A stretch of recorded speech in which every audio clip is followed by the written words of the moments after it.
Good afternoon on what is a surprisingly mild and bright day. It is Friday, December the 31st, and I am back in the reading nook with a big stack of parcels. And the next thing I am going to open is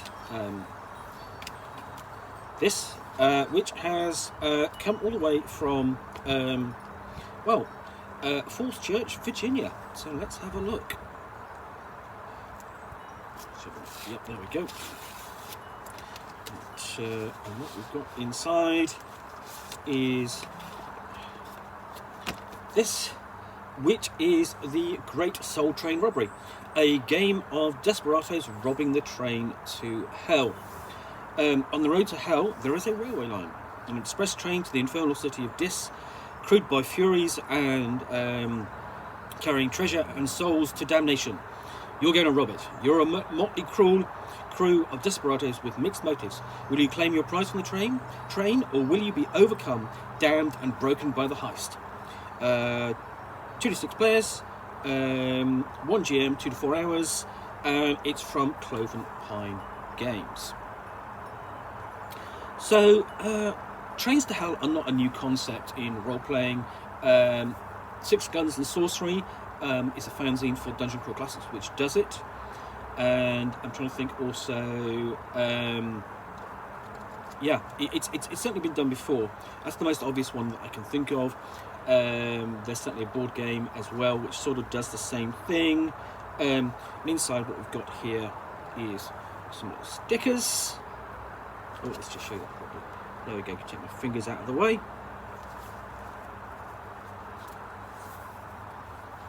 And then we get into the contents.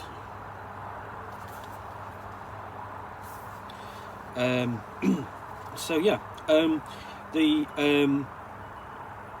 Great Soul Train Robbery is a tabletop role-playing game inspired by the works like Hadestown, Pretty Deadly, and the Celestial Railroad, that will help you tell an allegorical Weird West story about a crew of desperados and their attempt to rob the train to hell.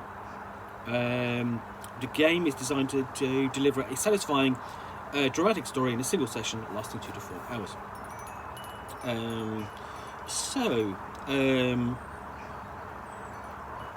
There's the usual advice about what you need in terms of material. 1 player to be the GM, 2 to 6 other players. Index cards for notes, and 3 6-sided dice per player, and a note about tone and safety. Always good to have that there, and it does discuss things like X card lines and veils and the open door policy and so on. And then we get into the Desperados, and we've got simple tables to determine the class. So it might well be who is a sharpshooter, cattle rustler, or a renegade fury, blind drifter, motivated by a nobler motive, but also by a baser motive. So there we've got essentially backgrounds for the characters and their motives all done on the page. And the basic rules are essentially Desperados' 2 stats are Lover and Sinner, both start at 3, and essentially the idea is that they will seesaw in value but always add up to 6. When you do something, you roll it under a d6 and attempt to roll equal to or under, less than the relevant stat. If you succeed if you roll less than a relevant stat. If it's equal, you succeed, but you do so with a complication. A speciality, or leaning into one of your motives, gives a d6 extra, and you choose the best one. Or you can take a SCART in order to roll an additional die. And there's advice in there and so on. And we've got a guide on essentially changing stats there. So automatically, you pick this up, start reading, really kind of simple. Through it a few pages, and then we have example characters which you can just quickly roll up and get a feel for. You know, so that includes names and tells for the Renegade Fury, or tunes for the fiddler.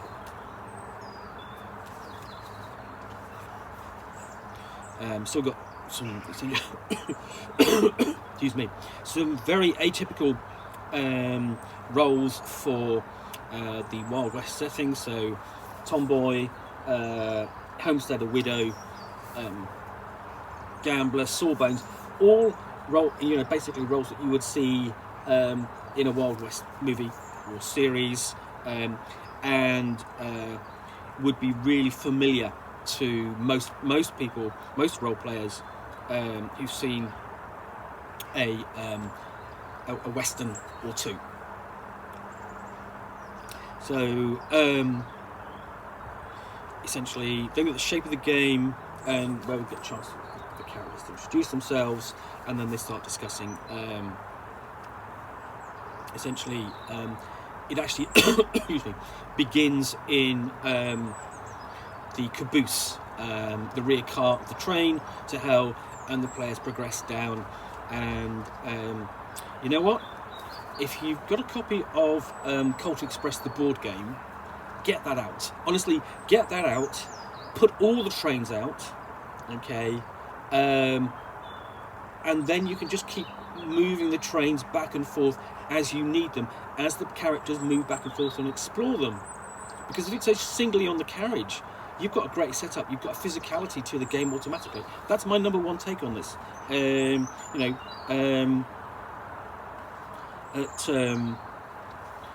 then we've got discussion of agendas, and essentially is the goals you pursue while running the Great Soul Train Robbery, which is make the heist tense and unearthly. For the Desperados' lives with action and allegory, play to find out what happens. And advice throughout for doing that.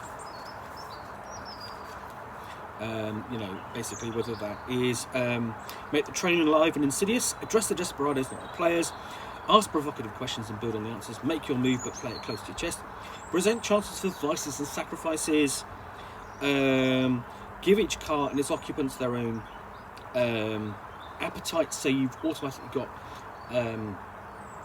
the different circles of hell involved, and which basically each car will respond to a different circle of hell and where its occupants are going for their sins, and so on,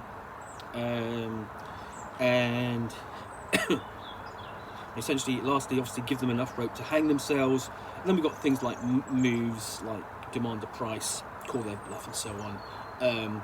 Make the train even weirder, twist their bodies, dangle the prize in front of them. Again, all advice on how to stage this one-shot role-playing game. Then we have tables for the train cars, what they are, personnel and passengers, complications involving the conductor. And there's got to be something weird about the conductor, because he's the conductor of a train going to hell, of course. Excuse me. Then we have the train cars themselves going into detail, but again, I really recommend a copy of Culture Express to give that physicality to it. For example, let's have a look at the armory. Well, the armory there's a brimstone Gatling gun up top. So there's the scent of gunpowder, claws clinking against blades, the forces of hell waiting for the call to battle. How can you tell the army was tasked with stamping out Desperados like themselves? There's a table. So there's on which you get things like bored furies and Pinkertons are gambling, grumbling, and smoking to pass the time. The gambling gun can be swiveled all the way around to fire burning brimstone in any direction. So on. And we've got like a livestock car, saloon car, railroad crane. And each turn it's bringing each of those alive.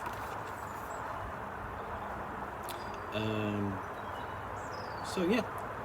And then lastly, we've got 3 dozen trinkets and trifles to find. Yeah, that should be interesting. Okay, so that's the Great Train Soul Robbery from Cloven Pine Games.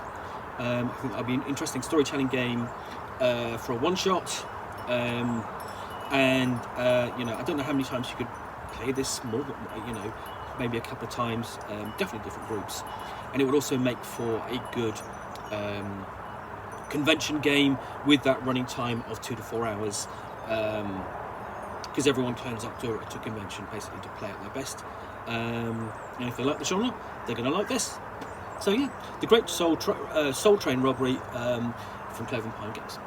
Anyway, I hope you've enjoyed this unboxing in the Nook. If you have, please click the like button down below. And if you have any comments or feedback, I do take the time to read those and respond. And lastly, if you want to be alerted to get more unboxings in the Nook, where you will see me